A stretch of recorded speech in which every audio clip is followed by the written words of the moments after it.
Graças a Deus por estarmos aqui nessa noite para adorarmos e engrandecer o santo nome do Senhor que vive e reina para sempre. Fazia algum tempo que eu não vinha à sede deste ministério. A última vez pela qual estive ainda era ali na rua Capitão Francisco César, ali quando estava já na próxima semana que viria mudar a igreja para cá. Aí depois não vi mais a esta sede de campo, e agora graças a Deus que preparou que pela primeira vez eu venho a esta igreja aqui depois que mudou, para a glória de Deus. Agradeço pela recepção, hora dispensada, agradeço pela vida do pastor Gilson, agradeço também pela vida do nosso pastor, demais obreiros aqui, presbítero Jameson e irmãos em geral, irmã Cíntia ali que eu vi, que conheço já desde pequeno. Então graças a Deus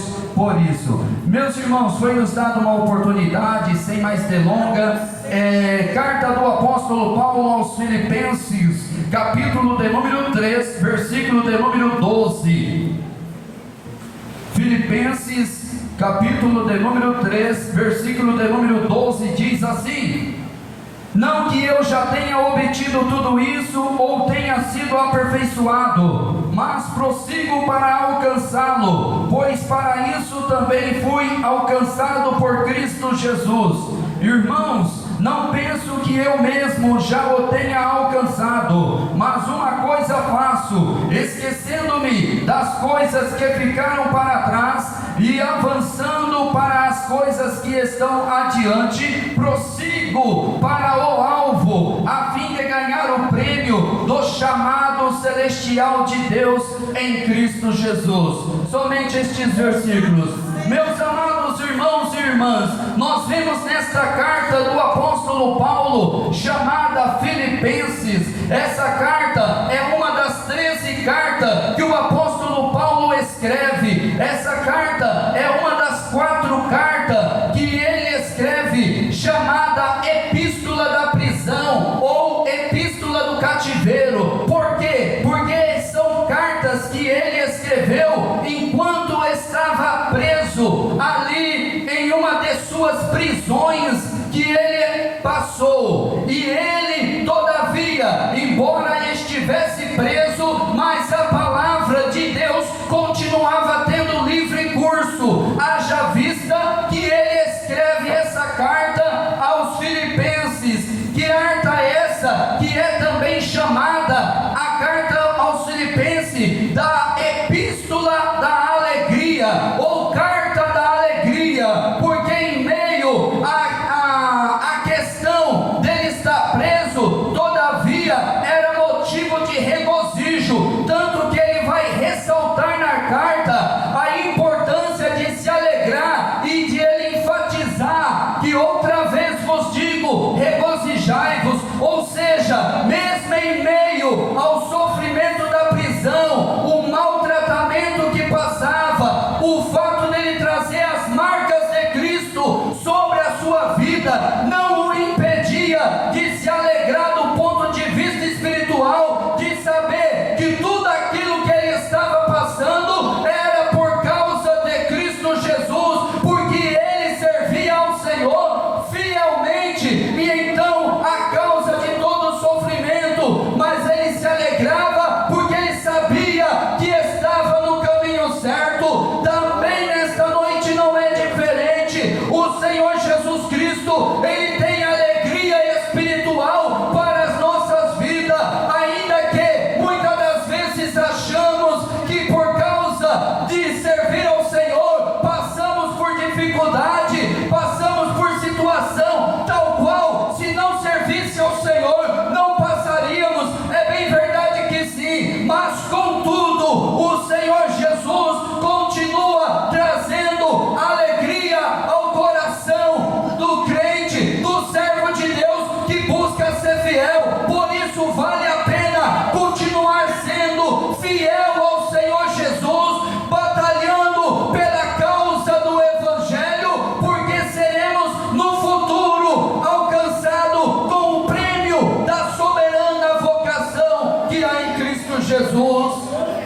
de se alegrar. Paulo sabia que tudo aquilo ia passar, como de fato passou. Ele agora está esperando tão somente o prêmio, aleluia, que receberá do justo juiz, como ele disse naquele dia. Mas aí ele diz assim: não somente a mim, mas a todos quanto amarem a vinda do Senhor. E Paulo estava dizendo aqui nos versículos em específico, ora lido, que ele dizia: não que eu já tenha obtido. Ele está falando aqui da plena confiança em Cristo. Se nós pegarmos o capítulo 3, o início dele, ele está falando da plena confiança que ele tinha em Cristo Jesus. E aí ele chega no versículo 12 e diz: não que eu já tenha obtido tudo isso, ou tenha sido aperfeiçoado. Porque Paulo sabia, meus irmãos, que o encontro que ele teve com Cristo, aquele tremendo encontro com Cristo,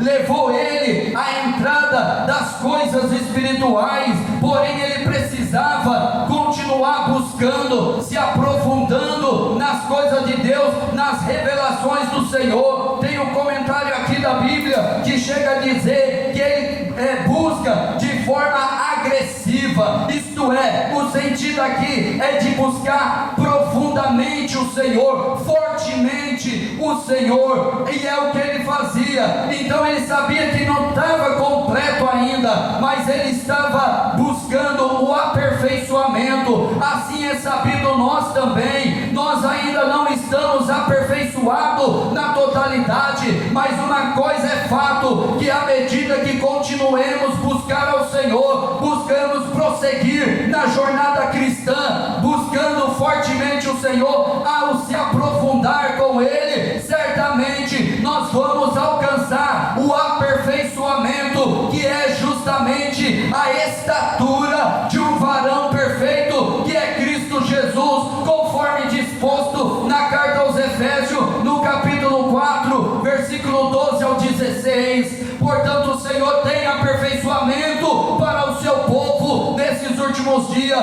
Por isso não podemos desistir, não podemos recuar, e o Senhor não nos chamou para recuar. Nós não somos daquele, como diz Paulo, que recua, mas sim que prossegue avante. Até porque quem recua, Deus não toma prazer. Se você está pensando em recuar, o Senhor está dizendo: prossiga para o alvo, porque há um prêmio te esperando, o prêmio da eternidade, o prêmio da glória de Deus para todos nós. E para isso temos que ir até o fim. Não podemos parar não posso.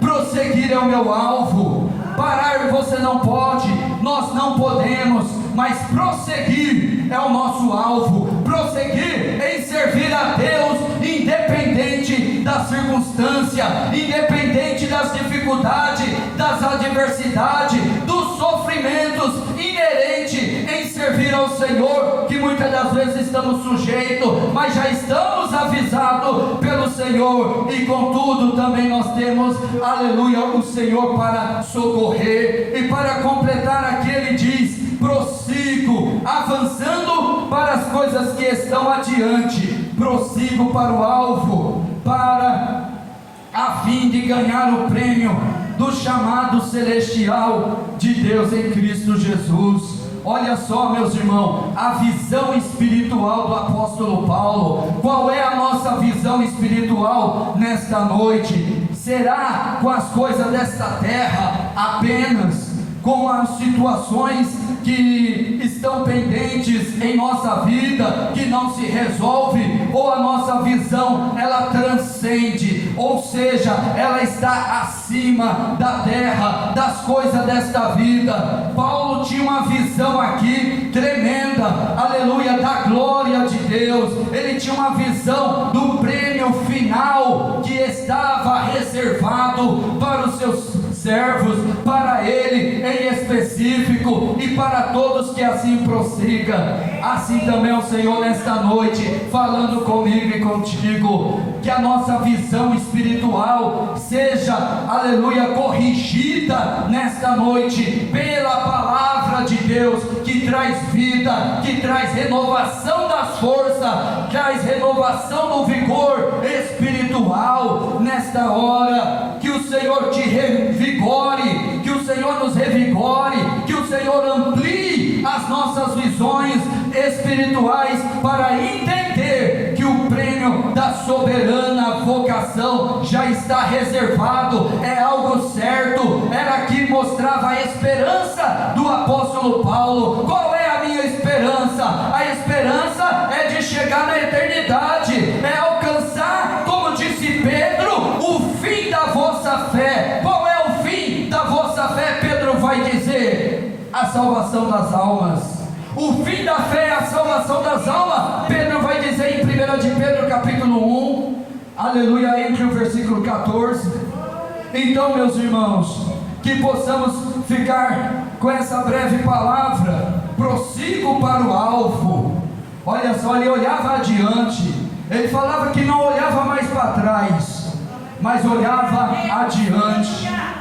Aleluia, que possamos tirar os olhos de para trás e olhar para frente, olhar sobretudo para Jesus, aleluia, e para aquilo que está reservado como salvos em Cristo Jesus, porque essa é a bendita esperança da igreja, aleluia. Qual é a bendita esperança da igreja e maior promessa da igreja?